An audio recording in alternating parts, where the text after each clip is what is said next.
بسم اللہ الرحمن الرحیم۔ علامہ غلام احمد پرویز صاحب کی مایہ ناز تصنیف انسان نے کیا سوچا، باب چہارم، حصہ اول۔ سیاسیات۔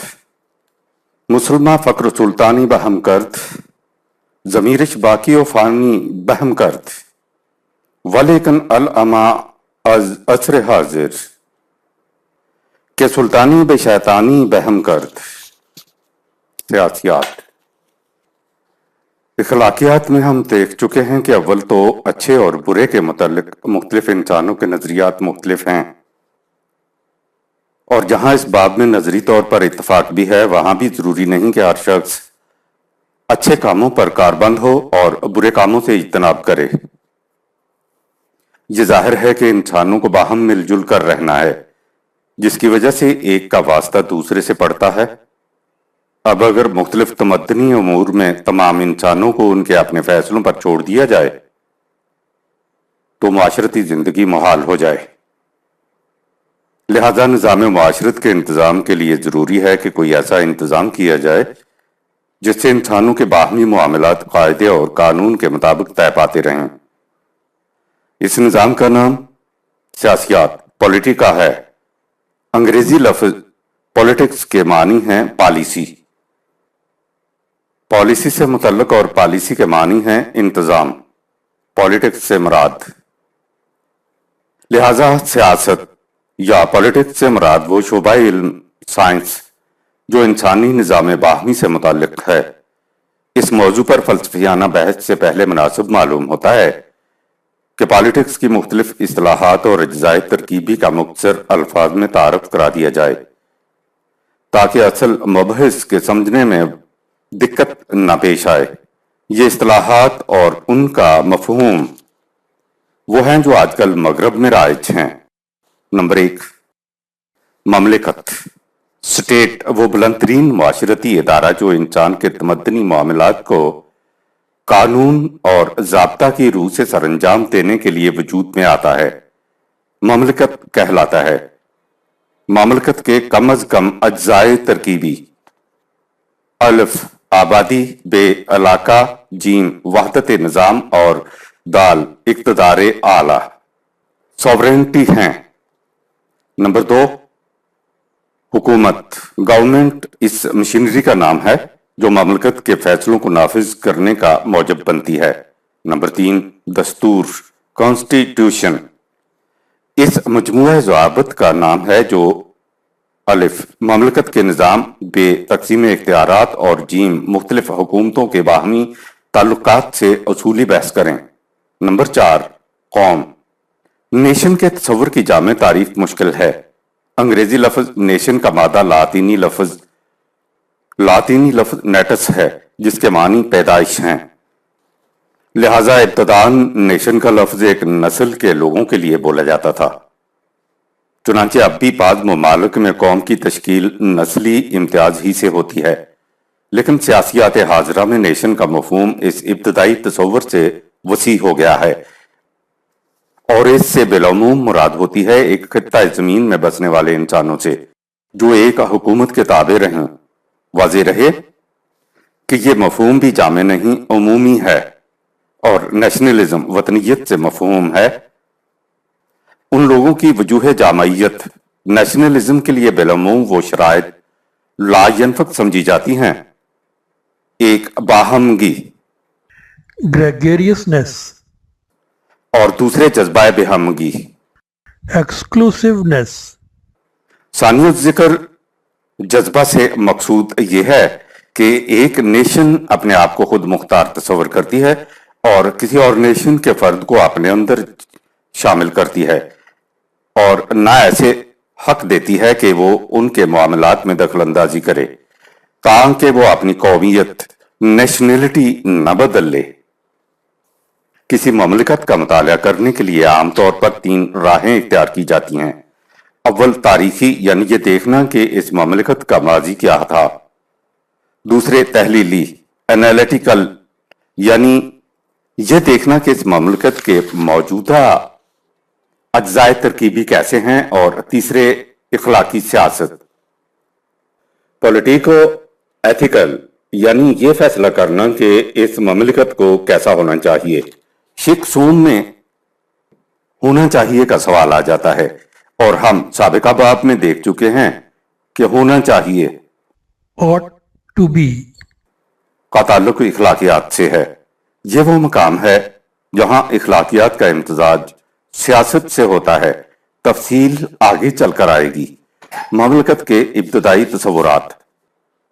नौ इंसानी में ममलकत का तस्वर किस तरह पैदा हुआ, यानी मुतफर्रक और मुंतशर अफराद ने किस तरह सोचा कि उन्हें मिलजुल कर एक ममलकत कायम करनी चाहिए। इस सवाल के मुतअद्दिद जवाबात दिए जाते हैं, लेकिन मगरबी मुफक्किरीन सियासत ने इस असबाब में 5 नजरिए कायम किए हैं।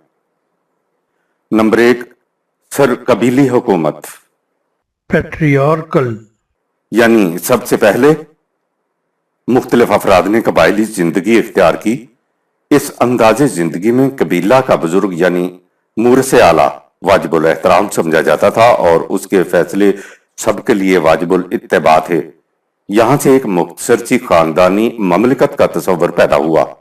नंबर 2, मादरी हुकूमत, matriarchal, बाज कबाइल में मर्द की जगह सबसे बुजुर्ग औरत को बुलंद तरीन मकाम दिया जाता था और उसके फैसले सबके लिए मौजब अतात तस्वर किए जाते थे।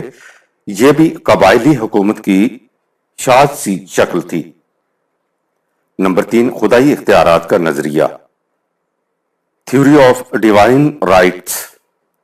इंसान की इब्तदाई जिंदगी में प्रॉफिट्स को बहुत बड़ा मकाम हासिल था। वो माफूकुल फितरत कुव्वतों के हामिल और देवताओं की औलाद या उनके नायब तस्वुर किए जाते थे। हर शख्स उनसे डरता और कांपता था और उनके हुक्म की खिलाफ वर्जी का तस्वुर भी नहीं कर सकता था। रफ्ता रफ्ता प्रौहतों के इन्हीं इख्तियारात ने इज्तिमाई शक्ल इख्तियार कर ली और समझ लिया कि उन्हें दीगर इंसानों पर हुकूमत का हक हासिल है। यही उलूहियाती इख्तियारात के तस्वुर की इब्तदा। ईसाइयत ने इस तस्वुर से बड़ा फायदा उठाया और पादरियों ने नुमाइंदगाने खुदाबंदी की हैसियत से बाज़ाब्ता हुकूमत शुरू कर दी। बादशाहों ने देखा कि लोगों से अपनी अतात कराने का यह तरीक बहुत आसान और कामयाब है, इसलिए कि इसमें जिस्मों की बजाय दिलों पर फरमारवाई होती है, जिसके लिए ना फौज की जरूरत पड़ती है ना पुलिस की। चुनांचे उन्होंने भी नियाबत खुदाबंदी का दावा कर दिया और रफ्ता रफ्ता ये तस्लीम करा लिया कि बादशाह जमीन पर खुदा का साया और ईश्वर का अवतार होता है। खुदाई इख्तियारात का यह तस्वर ममलकत के इस्तेहकाम का मौजब बन गया। नंबर 4, नजरिया कुव्वत, यानी किसी कबीला या कौम में जो शख्स जिस्मानी तौर पर सबसे ज्यादा ताकतवर था उसने दूसरों को दबा लिया और इस तरह अपनी फरमारवाई कायम कर ली। गौर कीजिए तो यही एक नजरिया है जो शुरू से इस वक्त तक मुसलसल कार फरमा है। कुव्वत के उसलूबो अंदाज और जराए असबाब बदलते रहे हैं। उसूल हर जगह यही रहा है कि जिसकी लाठी उसकी भैंस। आज भी यही है और आज से 5000 साल पहले भी यही था। जहां कहा जाता है कि हमारे यहां ये उसूल नहीं है, वहां धोखा देने की कोशिश की जाती है। इसका नाम ज़हनी इस्तेला तगल्लुब है, जिसे ब्रीफाल्ट पावर ऑफ थॉट की इस्तिलाह से ताबीर करता है। नंबर 5, नजरिया मीसाक, थ्योरी ऑफ कॉन्ट्रैक्ट, यानी ये नजरिया के मुख्तलिफ अफराद बाहमी रजामंदी से यह फैसला करते हैं कि हम सब मिलकर एक इज्तिमाई निज़ाम कायम करें। ये अफराद के फराइज व वाजबात होंगे और ये ममलकत के फराइज व वाजबात। ये नजरिया यूनान कदीम के वक्त से चला आ रहा था, लेकिन इसे 18वीं सदी में यूरोप में हॉब्स, लॉक और रोसो ने खास तौर पर फरोग दिया। मौजूदा डेमोक्रेसी की बुनियाद इसी नजरिया पर है, लोगों की हुकूमत बाहमी रजामंदी से। फर्द और ममलिकत का ताल्लुक। ये तो रहे ममलकत के तस्वुर के मुतालिक मुख्तलिफ नजरियात। जहां तक ममलकत और अफराद के ताल्लुक का हिस्सा है, इस बाब में भी मुख्तलिफ नजरियात हैं। मसलन नंबर 1, नजरिया वहदत, मोनेस्टिक थ्योरी, यानी अफराद ममलिकत का जुज्व होते हैं और अपना कोई अलग वजूद नहीं रखते। नंबर 2, नजरिया अफरादियत, मोहाडिस्टिक थ्योरी, जिसकी रूह से यह तस्लीम किया जाता है कि ममलकत महज अफराद के मजमुआ का नाम है, इनमें हकीकी वहदत नहीं है। नंबर 3, नजरिया सनवियत, ड्यूलिस्टिक थ्योरी, अफराद का जुदागाना वजूद है लेकिन वो अपनी फलाह बहबूद के लिए मुआशरा या ममलकत के मोहताज भी हैं। नंबर 4, नजरिया नामियत, ऑर्गेनिक थ्योरी, यानी ममलकत और अफराद की मिसाल जिस्म और उसके मुख्तलिफ आज़ा और जवारिह की है। जिस्म आज़ा ही के मजमुआ का नाम है लेकिन खुद उज़्व नहीं। आज़ा जिस्म ही के जरिए से जिंदा और कायम है लेकिन कोई उज़्व फी जाते ही जिस्म नहीं। नंबर 5, नजरिया अफादियत, यूटिलिटेरियन थ्योरी, ममलकत का वजूद ज्यादा से ज्यादा अफराद की ज्यादा से ज्यादा मरफाउल हाली के लिए है। नंबर 6, नजरिया मुतलकियत, एब्सोल्यूट एंड आइडियलिस्ट थ्योरी, ममलकत अपना मुस्तकिल और मुतलक वजूद रखती है। अफराद के इरादे और ख्वाहिशात, उनकी इनफरादियत और तशख्खुस सब ममलकत के सामने सजदारेज होने चाहिए। ममलकत के मुकाबला में फर्द का कोई हक नहीं है। हैगल इस नजरिया का हामिल था। जिस तरह ममलकत को मुख्तलिफ नजरियों के मातहत तकसीम किया गया है, इसी तरह हुकूमत को भी मुख्तलिफ असालीब के मुताबिक मुख्तलिफ अनवा में तकसीम किया जाता है। इस तकसीम को भी आमतौर पर ममलकत ही की तकसीम कहते हैं, लेकिन चूंकि इसका ताल्लुक दर हकीकत अंदाज तरीके हुकूमत से है, इसलिए उसे हुकूमत की तकसीम से ताबीर करना ज्यादा मौजू नजर आता है। यूनान कदीम में अरस्तु ने हुकूमत को 3 अनवा में तकसीम किया था। नंबर 1, शख्स वाहिद की हुकूमत, नंबर 2, चंद अफराद की हुकूमत और नंबर 3, बहुत से अफराद की हुकूमत। मैकियावेली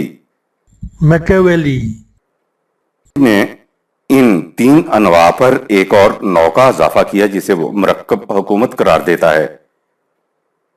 जैन बोर्डन असलूब हुकूमत की इस तरह तकसीम करता है। नंबर 1, मलूकियत, मोनार्की, जिसकी 3 किस्में हैं। नंबर 1, इस्तबदाद, डिस्पोटिज्म, जिसमें रियाया को गुलाम तस्वर किया जाता है।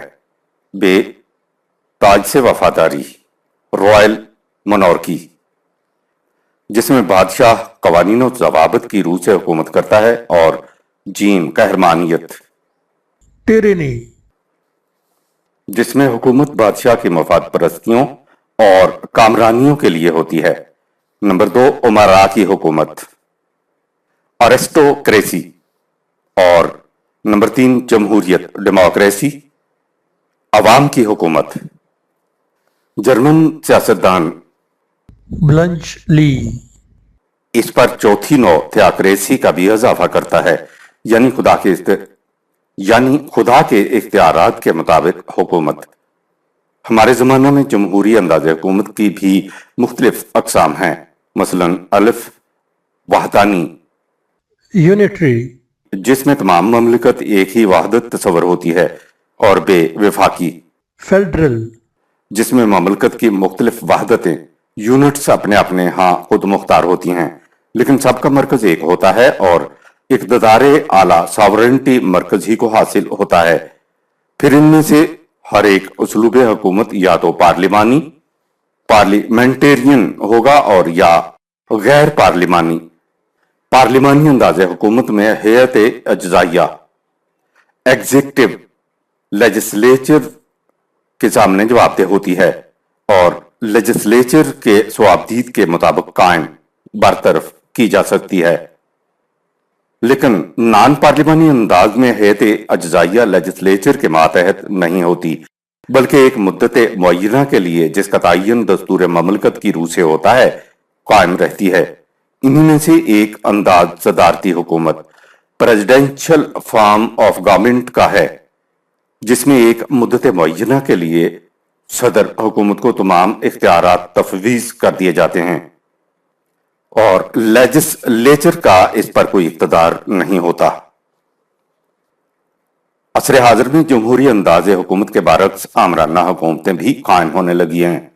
इटली और जर्मनी के साबका और रूस के हालिया डिक्टेटर इसी उसूलूब हुकूमत के नुमाइंदे थे और हैं।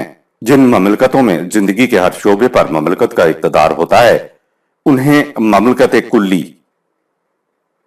टोटलिटेरियन स्टेट कहा जाता है। ये हैं मुख्तसर अल्फाज में मुख्तलिफ असालीब हुकूमत। इस बाब में हमने सिर्फ नुमाया असालीब के तारफ ही पर इक्तफा किया है, इनकी तफसील में नहीं गए क्योंकि हमारे मकसद के लिए इसी कदर तारुफ काफी है। ममलिकत और हुकूमत के इन मुख्तलिफ तर्को असालीब के तारुफ के बाद आप असल सवाल की तरफ आइए। ममलिकत या हुकूमत का तरीको अंदाज कुछ भी हो, सवाल यह है कि किसी एक इंसान या इंसानों की जमायत को क्या हक पहुंचता है कि वो दूसरे इंसानों से अपने फैसले बनवाए। आप सुबह से शाम तक मेहनत करके कुछ कमा कर लाते हैं। ऐवान हुकूमत में बैठे हुए लोग फैसला करते हैं कि इसमें से चौथा हिस्सा ले लिया जाए। आपका आकलौता बेटा सैकड़ों मिन्नतों और हजारों दुआओं के बाद परवान चढ़ता है। आप उसे पढ़ा लिखा कर होनहार बनाते हैं। ममलकत के इख्तियार की उसूली बहस। सारा खानदान उसके मुस्तकबिल की तरफ आंखें लगाए बैठा है। मां इस चांद से मुखड़े का ब्याह रचाने की फिक्र में है कि इतने में हुक्म आ जाता है कि इस लड़के को मैदान जंग में भेज दो जहां उसका सीना दुश्मन की गोलियों का निशाना बने। आप इस हुक्म के खिलाफ एक लफ्ज भी जुबान तक नहीं ला सकते, ख्वाह हुकूमत किसी गैर की हो या आपकी अपनी। सवाल यह है कि यह अदारा इस किस्म का हुक्म देने का इख्तियार किस तरह रखता है और आप इस हुक्म की तामील के लिए किस हद तक मुकल्लफ हैं। हमें इस सवाल को सामने रखकर मुख्तलिफ नजरियात और तसव्वुरात का जायजा लेना चाहिए और फिर देखना चाहिए कि फिक्र इंसानी इस उसूली मसाला को किस हद तक हल कर सका है। अफलातून का नजरिया। हुक्माए यूनान में अफलातून प्लेटो न सिर्फ फलसफा ही में आवाम तस्वर किया जाता है बल्कि सियासत में भी उसका खास मकाम है। अगरचे इन दोनों मैदानों में उसे सख्त ठोकरें लगी हैं। उसका नजरिया सियासत यह है कि इंसान मदनी तबावा से हुआ है, इसलिए उसे मिलजुल कर रहना है। मिलजुल कर रहने का लाजमी नतीजा है कि मुआशरा में तकसीम अमल का उसूल कार फरमा हो। वो कहता है कि यह तकसीम अमल पैदाइश के एतबार से होनी चाहिए क्योंकि मुख्तलिफ इंसान पैदाइशी तौर पर मुख्तलिफ किस्म की सलाहियतें रखते हैं। बाज ज़हनी एतबार से बुलंद पाया होते हैं, बाज जुर्रत और बसालत की खसूसियात रखते हैं और बाज मुआशी पैदावार और दूसरे छोटे छोटे काम करने की अहलियत रखते हैं। चुनांचे उसने मुआशरा को 3 तबकात में तकसीम किया है, एक अहले फिक्र नजर और अरबाब हल्लो अक़द, जिन्हें वो पासबान गार्डियन कहकर पुकारता है, दूसरे सिपाही और तीसरे अवाम। उसके नजदीक पहला तबका अरबाब हुकूमत का है, दूसरा फौज और तीसरा तबका अहले हरफा किसानों, मजदूरों और गुलामों पर मुश्तमिल है। यह तकसीम बैना ही हिंदू मुआशरा में वर्णों कास्ट की तकसीम है। ब्राह्मण, क्षत्रिय और वेश। शूद्र ब्राह्मण का बेटा ब्राह्मण, क्षत्रिय का क्षत्रिय, शूद्र का बेटा शूद्र। अलबत्ता अफलातून बाज खुसूसी हालात में इसमें इस्तिस्ना का भी कायल है क्योंकि वो कहता है कि कभी कभी ऐसा भी होता है कि पस्त दर्जा की नौ में खिलाफ मामूल अच्छे दिलो दिमाग का बच्चा पैदा हो जाता है, लेकिन ऐसा शाज होता है। उसूल वही पैदाइशी तकसीम का है। इस मफरूजा के बाद अफलातून कहता है कि जो इंसान जिस तबका से मुतल्लिक है उस तबका का काम करना उसके लिए ऐन तकाज़ाए फितरत है। इसलिए ममलकत का फरीजा है कि उसकी फितरत का तकाजा पूरा करने के लिए उसे इसी किस्म के कामों पर लगाए और उस शख्स पर वाजिब है कि वो इन फैसलों को अपना फरीजा समझकर वाजिबुल इत्तबा तस्लीम करे। अफलातून के नजदीक बेहतरीन ममलकत उसी उसूल के मातहत मुतशक्किल हो सकती है और ममलकत मिसाली आइडियल उस वक्त हो सकती है जब अरबाब हुकूमत सब के सब फिलासफर्स हों। अफलातून ने अपनी मिसाली ममलकत का खाका अपनी मशहूर किताब रियासत रिपब्लिक में खींचा है।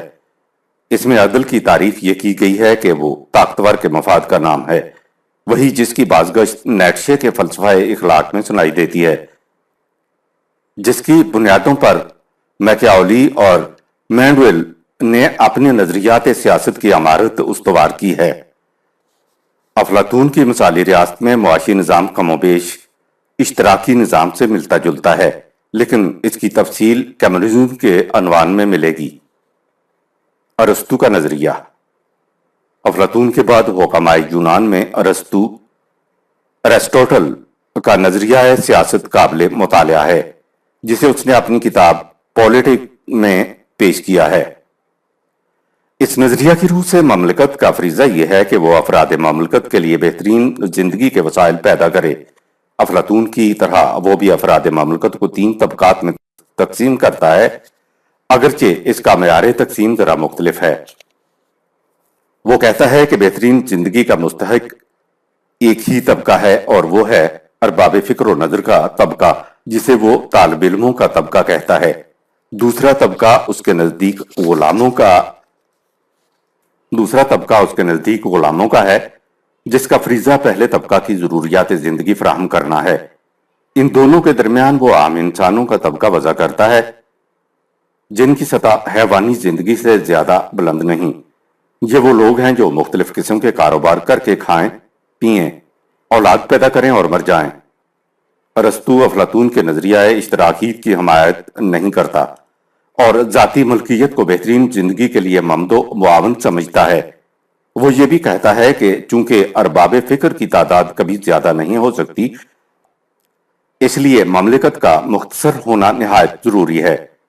اس کی مملکت کا خلاصہ ذہنی عیاشی کرنے والے چند افراد کا مجموعہ ہے، جو بیٹھے رہیں تصور جانا کیے ہوئے، اور غلاموں کا طبقہ ان کی ضروریات زندگی بہم پہنچاتا رہے۔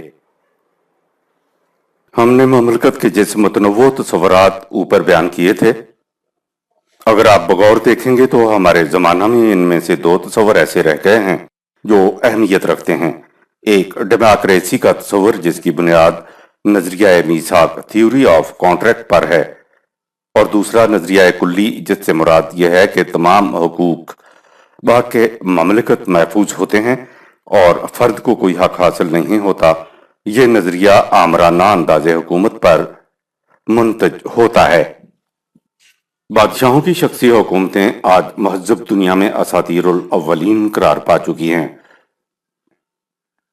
ان کا کہیں وجود باقی ہے تو خیر سے مسلمانوں کے ممالک میں، یعنی ان مسلمانوں کے ممالک میں جو دنیا سے ملوکیت کی لعنت مٹانے کے لیے آئے تھے۔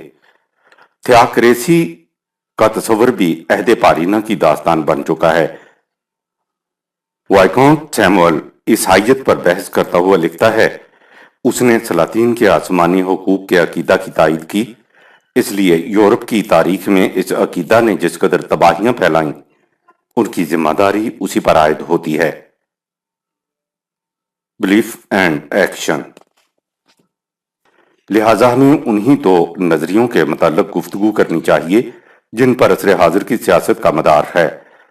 ان 2 نظریوں میں بھی نظریہ میثاق کو تقدم حاصل ہے، اس لیے کہ اس کی بنیادوں پر نظام جمہوریت استوار ہے، جسے ہمارے زمانہ میں خدا کی رحمت تصور کیا جاتا ہے۔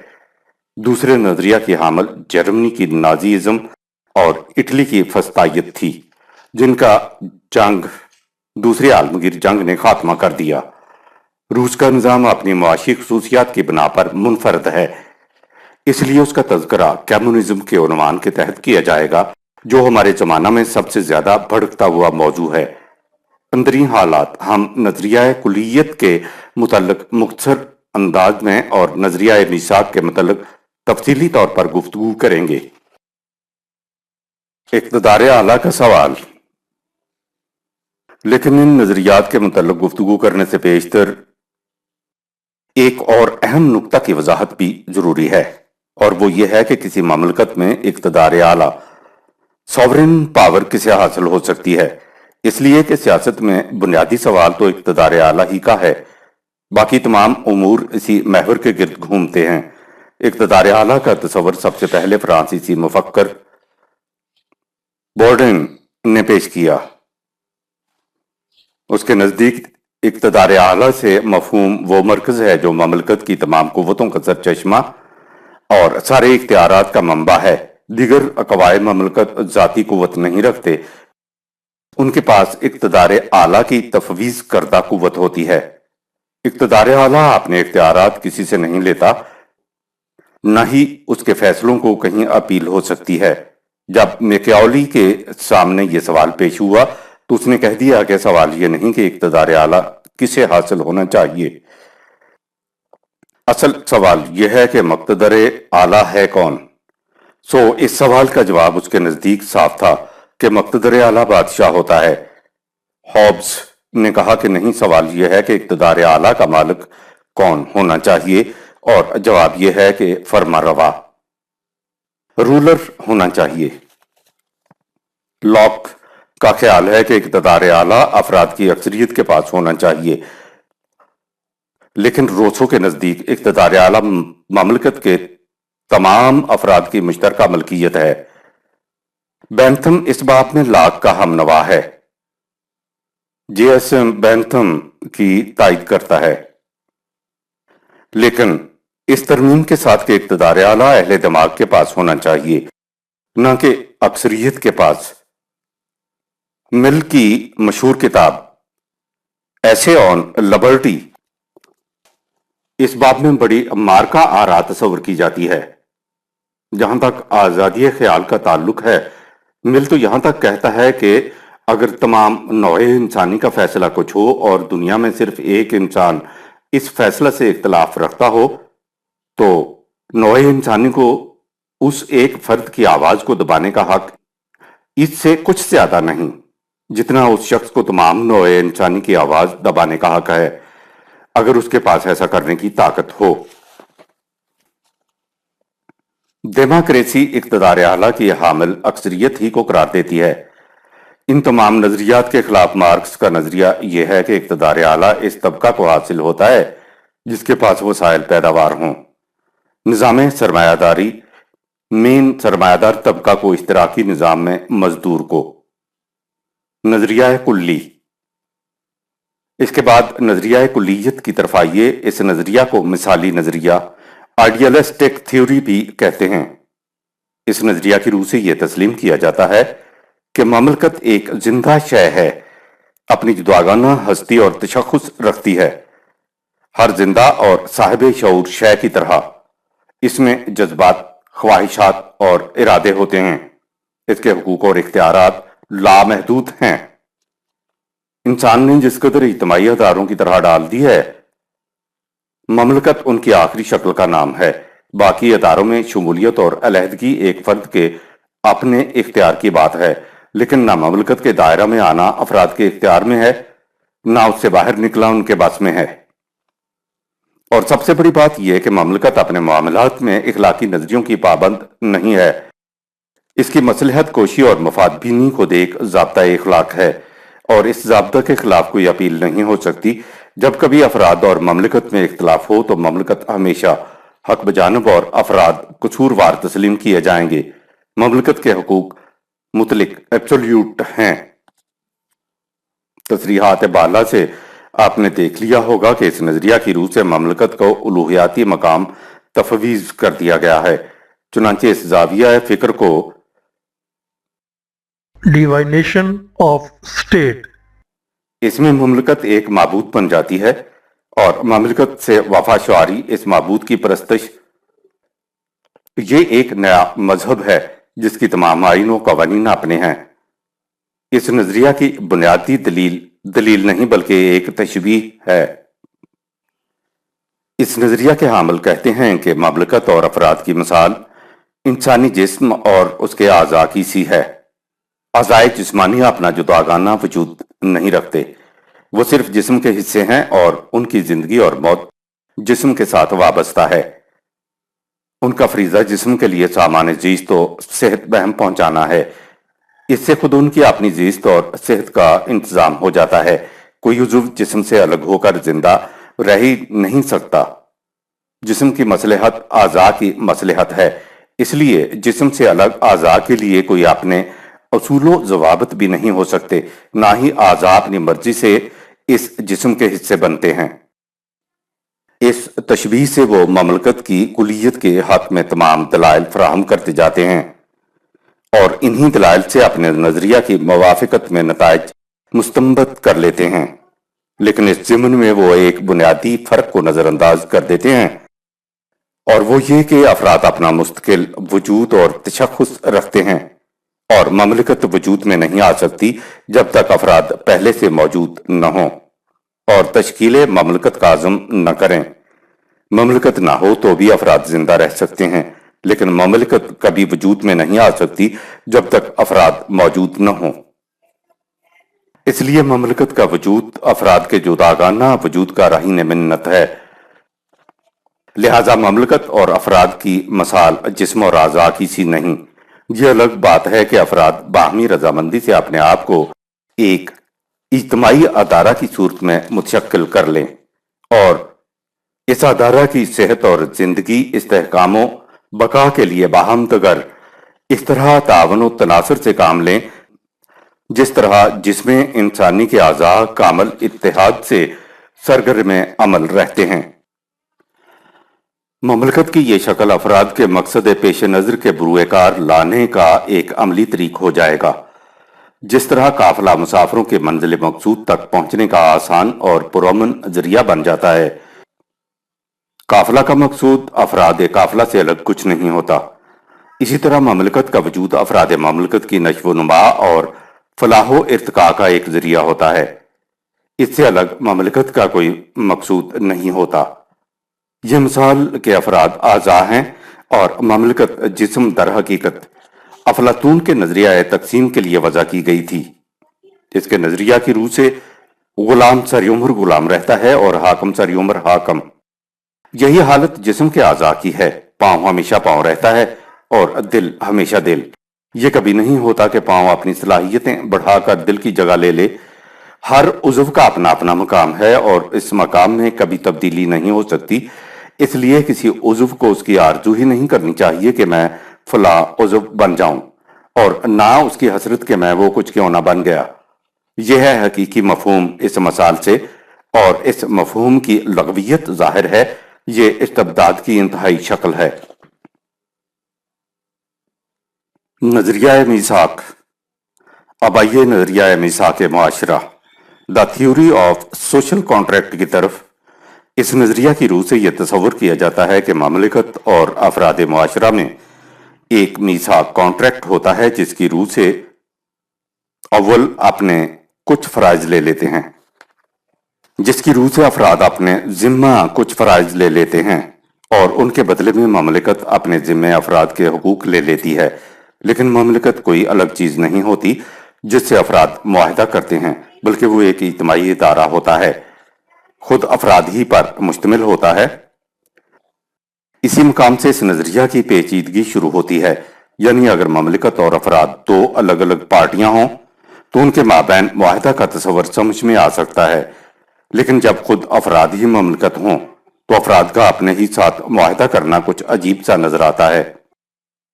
यानी इस सूरत में मुआहिदा के फरीकैन की बजाय सिर्फ एक ही फरीक रह जाता है, और ये जाहिर है कि जब तक दूसरा फरीक मौजूद ना हो मुआहिदा का तस्वर ही बातिल हो जाता है। इस दुश्वारी के पेश नजर यह मौजू जरा तफसीली गुफ्तगू का मोहताज है। इसके लिए हमें देखना होगा कि इस बाब में इस नजरिया के हामिलीन क्या कहते हैं। इस जिम्न में हमारे सामने सबसे पहले हॉब्स आता है। हॉब्स का नजरिया। हॉब्स के नजरिया के मुताबिक इंसान अपनी फितरत के एतबार से मदनी तबा नहीं बल्कि तन्हाई पसंद है। असरे तमद्दन से पहले जब इंसान फितरत के मुताबिक जिंदगी बसर करता था तो वो जिंदगी इनफरादियत की जिंदगी थी। हर शख्स अपने अपने मफाद की फिक्र में रहता था। उसके बाद हॉब्स कहता है कि इंसान ने देखा कि इस तर्ज जिंदगी में बहुत से खतरात हैं, इसलिए उसने खतरात से हिफाजत की तदबीर सोची। इस जज्बा के मातहत अफराद ने मिलकर फैसला किया कि उन्हें इज्तिमाई तौर पर रहना चाहिए। इस इज्तिमाइयत के लिए उन्होंने सोचा कि बाहमी तसादुम को मिटाने के लिए जरूरी है कि हर फर्द अपने इख्तियारात को किसी खास फर्द या अफराद के मुख्तसर से मजमुआ के सुपुर्द कर दे। یہ فرد یا افراد کا مجموعہ ان اختیارات کی روح سے تمام افراد کی حفاظت، سیکیورٹی کا انتظام کرے۔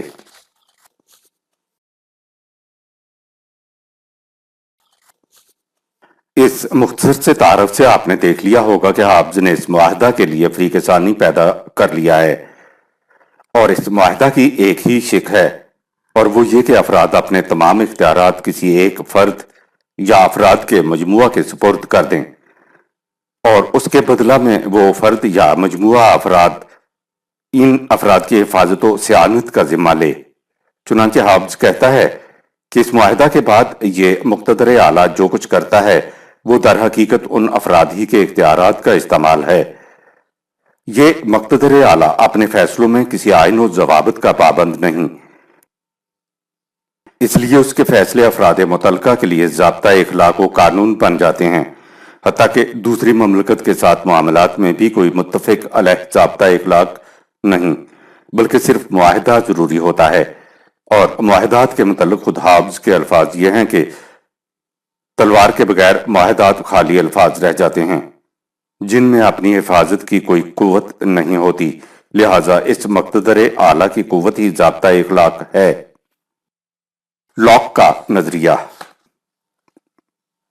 یہ ہے مختصر الفاظ میں حافظ کا نظریہ میثاق۔ تفصیل کے لیے اس کی کتاب لیوایتھن۔ نظریہ میثاق کا دوسرا پیام بر لاک ہے۔ انسانی فطرت کے متعلق لاک کا نظریہ حافظ کے بالکل برعکس ہے۔ لاک کے نزدیک جب انسان قانون فطرت کے مطابق زندگی بسر کرتا تھا تو یہ بڑا امن پسند، سلاجو، مرفع الحال، مطمئن اور مرنجان مرنج تھا۔ اس کے نزدیک انسان کے لیے یہی قانون فطرت ہے، اور اس کی دلیل یہ ہے کہ یہ قانون عین مطابق عقل ریزنیبل ہے۔ لیکن لاک کے نزدیک بعض انسان ایسے پیدا ہو گئے جنہوں نے عقل کے بجائے جذبات سے کام لینا شروع کر دیا، اور اس طرح انسان کی فطری زندگی میں بگاڑ شروع ہو گیا۔ اس بگاڑ کو سنوارنے کے لیے انسانوں نے باہمی معاہدہ کیا کہ ہمیں ایسا انتظام کرنا چاہیے جس سے وہی فطری زندگی پھر سے عوض کر آئے۔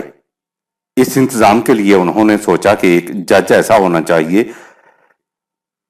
جو تصادم مفاد کے معاملات کا تصفیہ کر دے۔ لاک کے نزدیک اکثریت کا فیصلہ اس قسم کے حاکم اعلیٰ جج بن سکتا ہے۔ اس مقصد کے لیے وہ تجویز کرتا ہے کہ حکومت ملک کے نمائندگان پر مشتمل ہونی چاہیے اور اسے اکثریت کی رائے سے تمام امور کے فیصلے کرنے چاہیے۔ اس حکومت کو بھی قانون کا پابند ہونا پڑے گا، اور جب کوئی حکومت اپنے فرائض کی سر انجام دہی میں ناکام یا نااہل ثابت ہوگی تو اس کی جگہ دوسری حکومت قائم کر دی جائے گی۔ بالفاظ دیگر حکومت ہمیشہ افراد مملکت کے سامنے جواب دہ ہوگی۔ لاک کے الفاظ میں کسی حکومت کو یہ حق حاصل نہیں کہ وہ جو کچھ جی میں آئے کرتی رہے۔ قانون فطرت وہ ابدی قانون ہے جو تمام انسانوں پر یکساں طور پر منطبق ہوتا ہے، خواہ وہ خود قانون ساز ہوں یا قانون کے تابع۔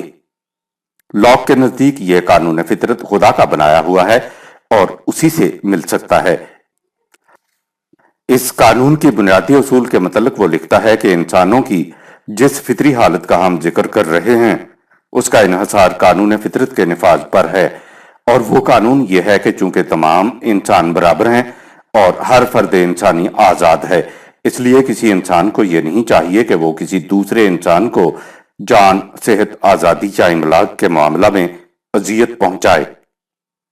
آپ نے دیکھا ہوگا کہ لاک در حقیقت موجودہ جمہوری انداز حکومت کا اول آبا ہے۔ اس انداز حکومت میں اکثریت کا فیصلہ قانون کی حیثیت رکھتا ہے۔ یہ اصول کہاں تک ٹھیک ہے اس کے متعلق ذرا آگے چل کر بحث ہوگی، جہاں ہم ڈیموکریسی پر گفتگو کریں گے۔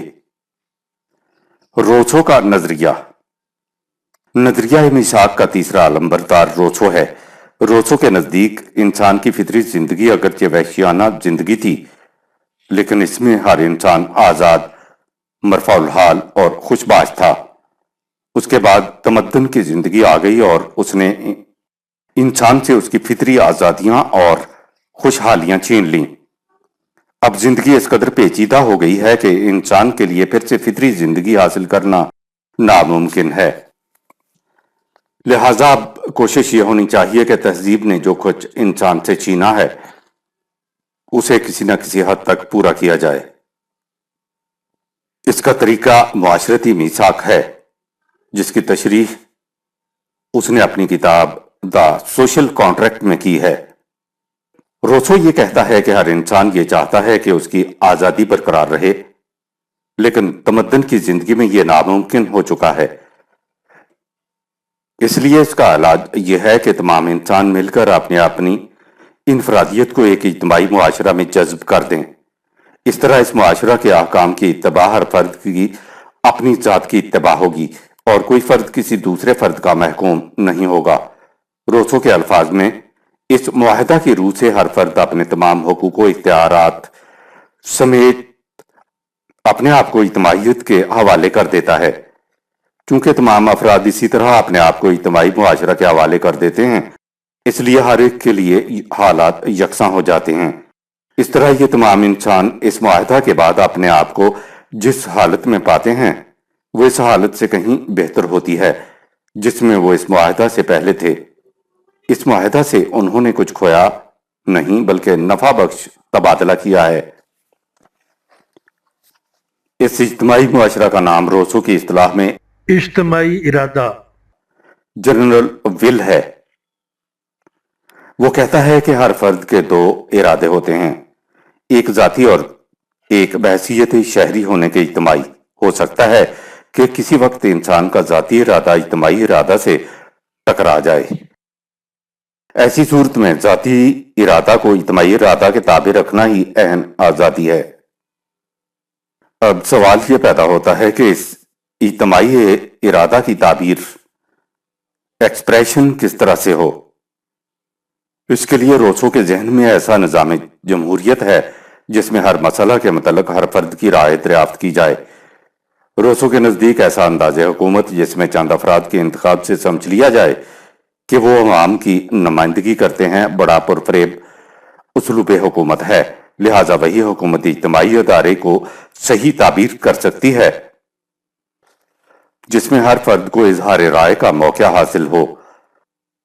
यह हो सकता है कि किसी मसला के हल के लिए तमाम अफराद मुतफिकुल लिसान न हो।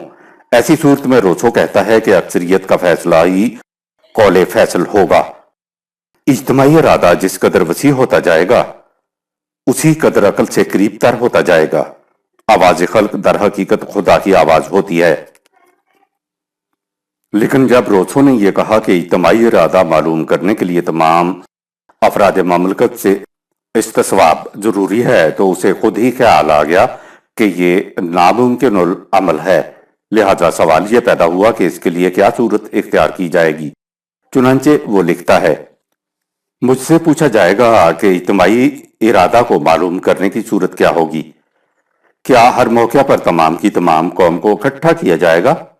बिल्कुल नहीं, उसे बहुत कम इकट्ठा करना चाहिए। अव्वल तो इसलिए यह भी जरूरी नहीं कि तमाम अफराद का इज्तिमा भी इज्तिमाई इरादा की सही ताबीर कर सके। दूसरे ये कि बड़ी बड़ी अकवाम में यह नामुमकिन अमल भी होगा जिन अकवाम में हुकूमत नेक निहाद होगी, वहां उसकी जरूरत ही नहीं पेश आएगी। इसलिए अरबाब हुकूमत अच्छी तरह जानते हैं कि इज्तिमाई इरादा का वही फैसला होगा जिससे मुफादे आमा हासिल हो। यानी बात सिमटा कर यहां तक आ पहुंची कि आखिरी फैसला का मदार अरबाब हुकूमत की उस सवाबदीद पर होगा कि कौन सी बात मुफादे आमा के हक में है। यही फैसला इज्तिमाई इरादा बन जाएगा, और इज्तिमाई इरादा जिसे खुदा की आवाज कहा जाता है। हमने देखा है कि नजरिया मीसाक के पैगंबरों में से लाख का नजरिया ऐसा है जो आजकल आमतौर पर राइज है और जिसे निजाम जमहूरियत डेमोक्रेसी कहा जाता है। यह नजरिया दर हकीकत लाख और रोसो के नजरियों का इम्तिजाज है। यानी उसकी बुनियाद तो रोसो के इस तसव्वुर पर है कि आवाज खल्क दर हकीकत खुदा की आवाज होती है, और उसकी अमली शक्ल लाख के इस तसव्वुर पर है कि अक्सरियत की आवाज खल्क की नुमाइंदगी करती है। जमहूरियत वो निज़ाम हुकूमत है जिस पर इंसान अपनी मुद्दतुल उम्र के तजारब के बाद पहुंचा है, और मगरबी मुफक्रीन के नजदीक इससे बेहतर निज़ाम हुकूमत का तसव्वुर नामुमकिन है। اس نظام کو آیا رحمت اور کفیلے پر کات و سعادت سمجھا جاتا ہے۔ اس کی تائید کرنے والوں کو حق و صداقت کے شاہد اور نوع انسانی کی فلاح و بہبود کا معاون خیال کیا جاتا ہے، اور اس کی مخالفت کرنے والوں کو انسانیت کا مجرم اور خدا کا دشمن تصور کیا جاتا ہے۔ اسے انسانی ذہن کے سامنے کچھ اس انداز سے پیش کیا جاتا ہے گویا اسے آسمانی سند حاصل ہے۔ اب ہمیں یہ دیکھنا ہے کہ کیا اتنی مدت کے تجربہ نے اس نظام حکومت کو فی الواقع بہترین نظام ثابت کیا ہے، اور اس بارے میں مغرب کے موجودہ مفکرین کا خیال کیا ہے۔ ڈیموکریسی کی بنیاد حسب ذیل مفروضات پر ہوتی ہے۔ نمبر 1، اس انداز حکومت میں حاکم اور محکوم کا امتیاز باقی نہیں رہتا۔ اس میں عوام کی حکومت عوام کے مفاد کی خاطر عوام ہی کی وساطت سے کا اصول کار فرما ہوتا ہے۔ نمبر 2، عوام کا منشا ان کے نمائندگان کے ذریعہ معلوم ہو سکتا ہے۔ نمبر 3، کسی چیز کے صحیح اور غلط ہونے کا معیار ان نمائندگان کی کثرت رائے پر ہوتا ہے۔ نمبر 4، اقلیت کو اکثریت کے فیصلے صحیح تسلیم کرنے پڑتے ہیں۔ الفریڈ کوبن کی تنقید۔ کچھ عرصہ ہوا لندن یونیورسٹی کے پروفیسر الفریڈ کوبن نے دا کرائسس آف سیولائزیشن کے نام سے ایک کتاب لکھی تھی۔ وہ اس میں موجودہ تہذیب مغرب کے زوال کے اسباب پر بحث کرتا ہوا لکھتا ہے کہ مغرب کی تباہی کا ایک بڑا سبب ان کا انداز جمہوریت ہے۔ چنانچہ اس ضمن میں وہ کہتا ہے، ہم اپنی دلیل کو 2 فکروں میں سمیٹ دیتے ہیں۔ ڈیموکریسی کا اصول یہ بتایا جاتا ہے کہ اس میں اقتدار اعلیٰ عوام کو حاصل ہوتا ہے۔ اس کا مطلب یہ ہے کہ عمومی منشا جنرل ول اپنا مستقل وجود رکھتا ہے۔ اس نظریہ کو صحیح تسلیم کرنے کا منطقی نتیجہ آمریت ہے۔ تاریخ شروع سے آخر تک یہی بتاتی ہے۔ پروفیسر کوبن کا مطلب یہ ہے کہ اگر تسلیم کیا جائے عمومی منشا اپنا الگ وجود رکھتا ہے تو پھر اس عمومی منشا کا مظہر کثرت آرائی کو کیوں قرار دیا جائے؟ اگر عوام کسی ایک شخص پر اعتماد کر لیں تو اس فرد واحد کو اس عمومی منشا کا ذریعہ تعبیر کیوں نہ مان لیا جائے؟ پروفیسر مذکور کا دعویٰ یہ ہے کہ تاریخ ہمیں یہ بتاتی ہے کہ عمومی منشا کا نظریہ آخر الامر ڈکٹیٹرشپ پر منتج ہوتا ہے۔ باقی رہا حاکم و محکوم کا امتیاز، سو اس کے متعلق پروفیسر کوبن لکھتا ہے، اس نظریہ کو اگر بنظر عام دیکھا جائے تو عوام کے اقتدار اعلیٰ کا فریب نکھر کر سامنے آ جاتا ہے۔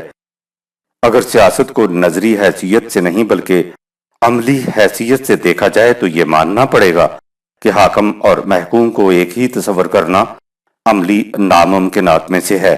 عملاً حکومت افراد کے ایک طبقہ پر مشتمل ہوتی ہے اور رعایا افراد کے دوسرے طبقہ کا نام ہوتا ہے۔ جب معاشرہ اپنی ابتدائی قبائلی زندگی سے ذرا آگے بڑھ جائے تو پھر حاکم اور محکوم کبھی ایک نہیں ہو سکتے۔ یہ سمجھ لینا کہ دونوں ایک ہی مملکت ہیں، مملکت میں بدترین قسم کی آزادی اختیارات پیدا کر دیتا ہے۔ اس نظریہ کے متعلق صحیح وہ ہے جسے اکثریت صحیح کہہ دے۔ پروفیسر مذکور لکھتا ہے، عوام کے اقتدار اعلیٰ کے نظریہ کی تائید میں روایتی دلیل یہ دی جاتی ہے کہ حکومت یا تو قوت سے قائم کی جائے یا باہمی رضامندی سے، اور چونکہ یہ غلط ہے کہ جس چیز کو قوت صحیح کہہ دے وہ صحیح ہو، اس لیے یہی درست ہے کہ حکومت کو باہمی رضامندی پر مبنی ہونا چاہیے۔ لیکن یہ دلیل نہ تو منطقی طور پر صحیح ہے نہ ہی صداقت پر مبنی۔ اگر کسی غلط بات کو لاکھ آدمی بھی صحیح کہتے ہیں تو وہ صحیح نہیں ہو سکتی۔ فیصلہ وہی صحیح ہو سکتا ہے جو در حقیقت صحیح ہو، نہ کہ وہ جسے زیادہ لوگ صحیح کہنا شروع کر دیں۔ روسو کہتا ہے کہ منشاء عمومی ہمیشہ صحیح ہوگا، ورنہ وہ منشاء عمومی کہلا نہیں سکے گا۔ اگر یہ صحیح ہے تو پھر اکثریت اور اقلیت کا سوال ہی باقی نہ رہا۔ سوال یہ رہ گیا کہ جو چیز اخلاقی بنیادوں پر درست ہے وہی صداقت ہے، خواہ اس کی تائید میں ایک ہاتھ بھی نہ اٹھے۔ اس کے بعد پروفیسر کوبن لکھتا ہے، اقتدار اعلیٰ لفظی طور پر بڑا بلند آہنگ تصور ہے، لیکن اس کا صحیح مفہوم صرف اسی صورت میں سمجھ میں آ سکتا ہے جب ہم یہ دیکھیں کہ روزمرہ کی زبان میں اس کا مطلب کیا ہے، اقتدار اعلیٰ سے مفہوم اختیارات مطلقہ ہے، یعنی بلا حدود و قیود حکومت، خواہ ایسی حکومت ایک فرد کی ہو یا ایک جماعت کی۔ اس لیے اقتدار اعلیٰ کے نظریہ کو محض ایک نظری سوال سمجھ کر نظر انداز نہیں کر دینا چاہیے۔ آج اس مفروضہ کو حقیقت ثابتہ تسلیم کر لیا جاتا ہے کہ قوم کو اقتدار اعلیٰ حاصل ہے، اور اس کے بعد بحث صرف اس مسئلہ کے متعلق رہ جاتی ہے کہ اختیارات کسی فرد واحد کے ہاتھ میں ہونے چاہیے یا کسی نمائندہ جماعت کے ہاتھ میں۔ لیکن ہمیں غور کرنا چاہیے کہ اقتدار اعلیٰ کا تصور صحیح بھی ہے۔ یہ ہے اصل مسئلہ، یعنی یہ سوال کہ آیا قانون کا سرچشمہ عوام ہی کا منشا ہے، خواہ اس کی تعبیر ایک فرد کے ذریعے ہو یا ایک جماعت کے ذریعے، یا اس کے علاوہ کوئی اور سرچشمہ ہے۔ یعنی پروفیسر کوبن کے نزدیک اصل سوال یہ نہیں کہ قانون کی تدوین کا حق کسی ایک فرد کو ہے یا کسی نمائندہ اسمبلی کو۔ اصل سوال یہ ہے کہ کیا انسانوں کو یہ حق بھی حاصل ہے کہ وہ بلا حدود و قیود قوانین وضع کریں اور جس بات کو خود صحیح سمجھیں اسے اختیار کر لیں، اور جسے غلط سمجھیں اسے رد کر دیں۔ پروفیسر مذکور آگے چل کر لکھتا ہے کہ انسانوں کو یہ حق حاصل ہی نہیں۔ تمام قوانین اپنی اصل کے اعتبار سے پہلے ہی مدون شدہ ہیں، انسان کو فقط ان قوانین کو نافذ کرنا ہے۔ ان اصولی قوانین کا سرچشمہ پروفیسر کوبن کے نزدیک قانون فطرت ہے۔ آپ نے دیکھ لیا کہ پروفیسر کوبن کے نزدیک وہ بنیاد ہی غلط ہے جس پر ڈیموکریسی کی عمارت استوار ہے۔ انسانوں کو اصول قوانین وضع کرنے کا اختیار ہی نہیں، اور حق رہتا ہے خواہ اس کی تائید میں ایک ہاتھ بھی نہ اٹھے، اور باطل ہوتا ہے خواہ اسے 100% تائید حاصل ہو جائے۔ پروفیسر ایونگ، کی تنقید۔ کیمبرج یونیورسٹی کے پروفیسر اے سی ایونگ نے سن 1947 عیسوی میں ایک نہایت عمدہ کتاب بعنوان the individual, the state and the world government شائع کی ہے۔ اس میں اس نے ڈیموکریسی کے متعلق بڑی شرح و بست سے بحث کی ہے۔ اسی بحث کے دوران میں وہ لکھتا ہے کہ روسو نے یہ سمجھا تھا کہ نظام جمہوریت میں استبداد یا غصب حقوق کا خطرہ نہیں ہوگا، کیونکہ لوگ اپنے اوپر استبداد یا خود اپنے حقوق کا غصب کبھی روانہ رکھیں گے۔ لیکن اگر روسو عصر حاضر میں جمہوری نظام کے عملی تجربہ سے پہلے اپنی کتاب نہ لکھتا تو وہ نظام جمہوریت کے متعلق کبھی ایسی خوش فہمی سے کام نہ لیتا۔ اس کے بعد پروفیسر مذکور لکھتا ہے، نظام جمہوریت کے حق میں بہت کچھ کہا جا سکتا ہے، اس لیے کہ الف یہ نظام باہمی رضامندی کی حکومت کے قریب تر چلا جاتا ہے، بے یہی وہ نظام ہے جس میں تمام مختلف مفاد کو نمائندگی حاصل ہو جاتی ہے، اور جیم جو سیاسی آزادی اس نظام کی روح سے حاصل ہوتی ہے اس کا اثر انسانی کیریکٹر پر بہت اچھا پڑتا ہے۔ لیکن ان دلائل سے یہ کبھی ثابت نہیں کیا جا سکتا کہ جمہوری انداز حکومت نوع انسانی کے لیے بہترین نتائج کا حامل ہے۔ ان دلائل سے اتنا ہی ثابت ہو سکتا ہے کہ اس نظام کے بہت سے فائدے ہیں، لیکن دوسری طرف اس کے نقصانات ان فوائد سے بھی بڑھ کر ہیں۔ ڈیموکریسی کے خلاف سب سے بڑی اصولی دلیل ایسی واضح ہے جس کی لمبی چوڑی تشریح کی ضرورت ہی نہیں۔ ڈیموکریسی کے معنی ایسا انداز حکومت ہیں جس میں ہر انسان دخیل ہوتا ہے، لیکن گورنمنٹ ایک خاص فن ہے اور بڑی مشکل سائنس، اور ہر شخص میں نہ اس کی صلاحیت ہو سکتی ہے، نہ اس کا مذاق، نہ اس کے لیے فرصت، نہ میلان کہ وہ اس فنی سائنس میں درک حاصل کر لے۔ جس طرح ہر عطائی فن طب کا ماسٹر نہیں ہو سکتا، لہذا جمہوریت کے معنی ہیں ایسے لوگوں کی حکومت جو فن حکومت کے ماہر نہیں ہیں۔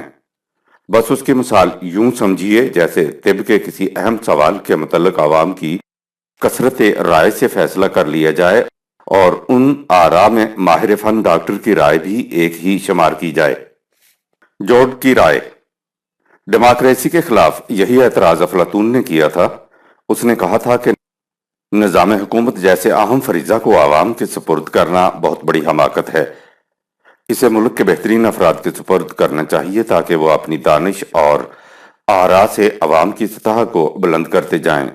لیکن جو ڈیموکریسی کا بہت بڑا حامی ہے، افلاطون کی اس دلیل کی مخالفت کرتا ہوا لکھتا ہے کہ جس طرح ایک مڑا ہوا پاؤں قاعدے کے مطابق بنے ہوئے سیدھے جوتے میں کبھی آرام محسوس نہیں کر سکتا، اس کے لیے اسی قسم کا ٹیڑھا بیڑا جوتا ہونا چاہیے۔ اسی طرح جس قسم کے انسان ہوں اسی قسم کی حکومت ہونی چاہیے۔ پست سطح کے انسان بلند سطح کے انسانوں کی حکومت میں کبھی خوش نہیں رہ سکتے، لہٰذا انہیں آزاد چھوڑ دینا چاہیے کہ وہ اپنے مزاج کے مطابق خود حکومت بنا لیں۔ گائیڈ ٹو فلسفی آف مورل اینڈ پالیٹکس۔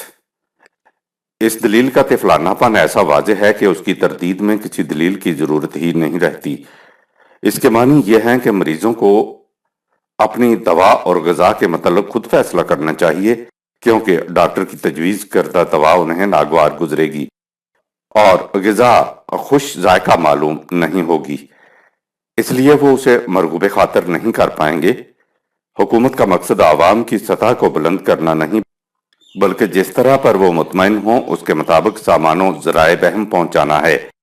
اس دلیل کا بودا پن اس سے بھی ظاہر ہے کہ خود جورج کو کچھ عرصہ بعد اصول جمہوریت کے خلاف لکھنا پڑا۔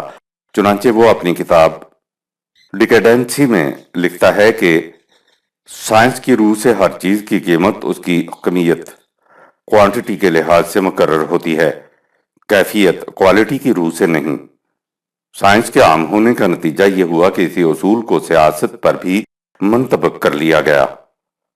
چنانچہ جمہوری انداز حکومت میں فیصلے سروں کی گنتی سے ہونے لگے، ہر سر ایک ووٹ، خواہ ایک سر مفکر کا اور دوسرا گدھے کا کیوں نہ ہو۔ حالانکہ یہ حقیقت ہے کہ آج مغز دو صد خر فکر انسان نمی آئیت۔